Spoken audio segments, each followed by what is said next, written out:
The new information about testing, and don't say what and see what they say this week. What we'll see, what they'll say this week. Honestly, Fred, literally nothing has changed from what I knew in Friday's video to today. They're going to release new information on later at some point this week. They said the week of August 1st, so it could be, well, it's not going to be today, obviously. So it's either going to be tomorrow, Wednesday, Friday, who knows? But essentially, they're going, if the testing, we actually have a pretty good idea about, Fred. If you're on a cruise 5 nights or shorter and you're fully vaccinated, you won't have to test anymore. It'd be a recommendation that you do so, but not a requirement.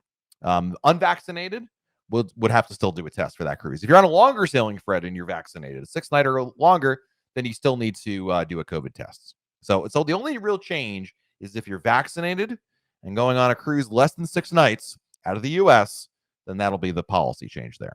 If you worked at Royal Caribbean, what ship would you work on and what would you do? I've gotten this question before, but what would I do if I ever worked for Royal Caribbean? And I have no idea, especially not ship side.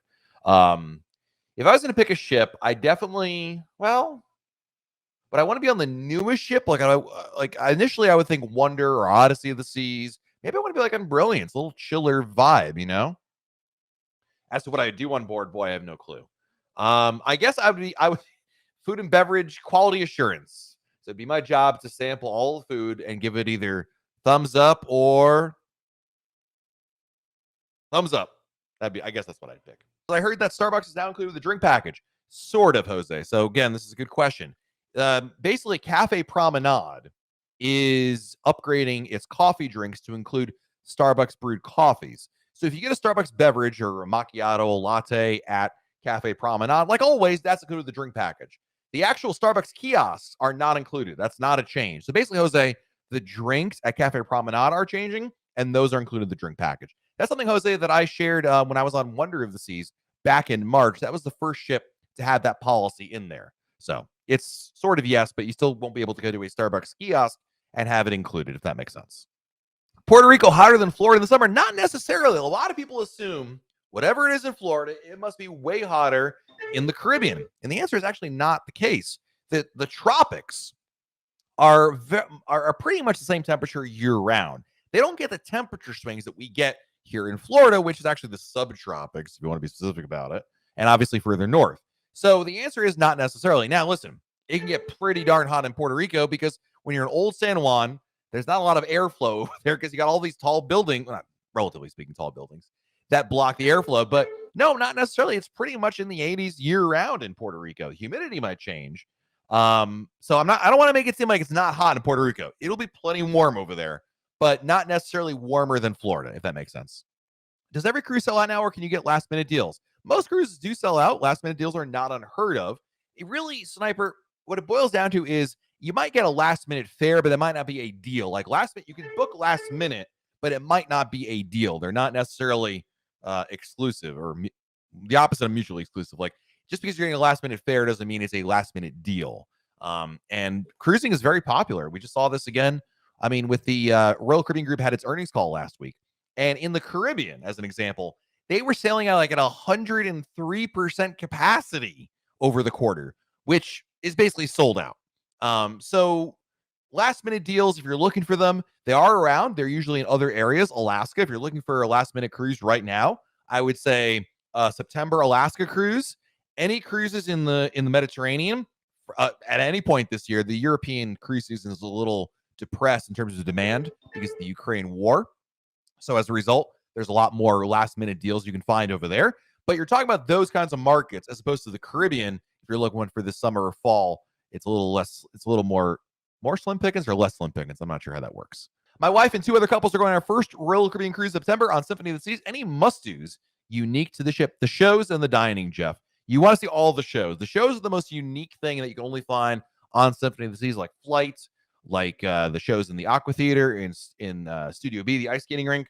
Those are the most unique things on there. You've got certain restaurants that are unique or less common. Let's put it that way, right? Whether that's Wonderland, whether that's Hooked, you've got some dining options that truly stand out. I would say that's something else that kind of stands out special. The only ship that has it on Symphony of the Seas is the Big Wonder in the Solarium. It's this art installation that's part of the Solarium bar. It's really pretty. Go there at night. I think you'll like that quite a bit as well. We've heard about hurricane season. Do we have anything to worry about? Worry, no. Obviously, with hurricane season, there's a possibility that a hurricane could be in the Caribbean and it could alter your itinerary. Number one, your cruise ship is not going into the hurricane. If there was a storm that was in the way of your ship, you're going to go somewhere else. Royal Caribbean will change your itinerary. It may change your order of ports, or both. But the bottom line is you're not going anywhere near there. So I wouldn't worry in the sense of like, oh goodness, we're going to go on a cruise ship during hurricane season and we're going to go through a hurricane. No, that's not the case at all. It's unlikely that a storm will form and be exactly in the path of your particular sailing. But even if one does, Royal Caribbean changes the itinerary, so the ships are never near there. So it's a good question. Just received the roll-up email. Thoughts on an upgrade to a suite to an ocean view balcony? Do you recommend it or something else? Just have to understand, Mark, just because you got the email doesn't actually mean there's an upgrade opportunity. But hey, listen, at the end of the day, depending on how much more it is to roll the dice and try it out, sure, why not? But just understand that there may not actually be an upgrade opportunity, and be okay with not being able to pick your room location. If you're okay with both those things, sure, why not? Is the group rate usually cheaper for your cruises? Sometimes it is. It really depends on the sailing and when you book. What's great about the group rates, Aaron, is that they're frozen in time. So if the price is the same today, but you wait a month or two, it may end up being cheaper. So it can only save you money. It can't possibly cost you any more. Let's put it that way, Aaron. I've ever been in an ultra spacious ocean view room, and if so, what did I think about it? I have been in there. It's really nice, especially with the kids. Look, when I got kids, Allison, every square foot helps. So if it's like two people in a room, I think you're just overpaying for space. If you got a family of four, then having that extra space can really make a big difference. Just to verify, because it isn't mentioned often, can you order multiple appetizers, entrees, and desserts, especially restaurants? Yes, some especially restaurants, like a few of them, like Chops, limit you to one entree. Let me tell you something, Andrew. You're not leaving that restaurant hungry, so don't worry at all. But appetizers, desserts, side dishes, never a limit there. Like Giovanni's, there's no limit on entrees. Sabor, there's no limit on entrees. It's just really Chops that has that one rule there. Can you expand on the recent speed restriction change that affected Adventure of the Season Voyager? Yeah, he says never heard of such a thing before. Neither has anybody. I honestly have no idea. When it came out, they may be in chat. Actually, he is in chat. Commander Don Goldstein, who's retired U.S. Coast Guard. We were talking about, I was like, Don, what is this? No one's heard of it. It's evidently a new protocol. I have no, it doesn't make any sense because you have like, instead of going too slow, like ships can go too slow. I honestly, I'll be perfectly honest with you. I have no idea. So far, I've not found any definitive information as to what this new protocol is and why, like, Adventure of the Seas can do it, but Voyager can't. And it's a head scratcher. And I have no idea. I wish I had a better answer for you, but truly, I've yet to find a good answer for that one. I'm still looking for one to give you guys an update on that.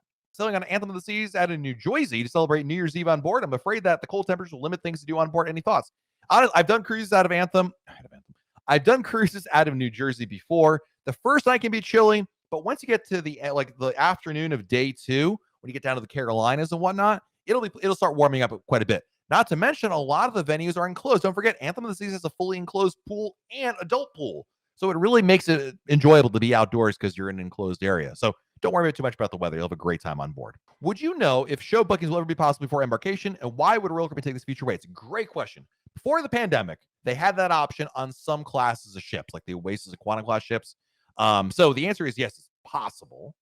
But why they took it away, when cruises first restarted, we just assumed that it was just simpler in the short term. A couple ships up, they weren't there weren't enough, they weren't at full capacity, didn't really seem necessary. So why add one more complication to the process?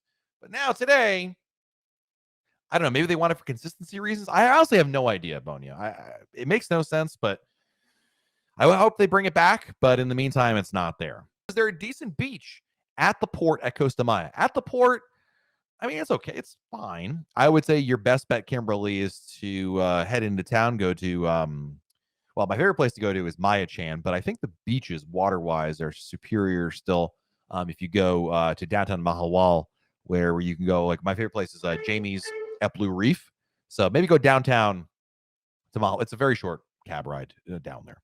Selling on Odyssey next month. What are some must-dos? Melanie, do Zone Zero. When you get on board the ship, connect to the Wi-Fi, get in the app, and book Zone Zero. It's a virtual reality. It costs extra. Melanie, I'm telling you, you'll thank me later. It's amazing. Really, really incredible stuff. Have a great week, everybody. Stay safe out there. Do something fun. That's important as well. And we'll talk again very soon right here on YouTube. Good night, everybody.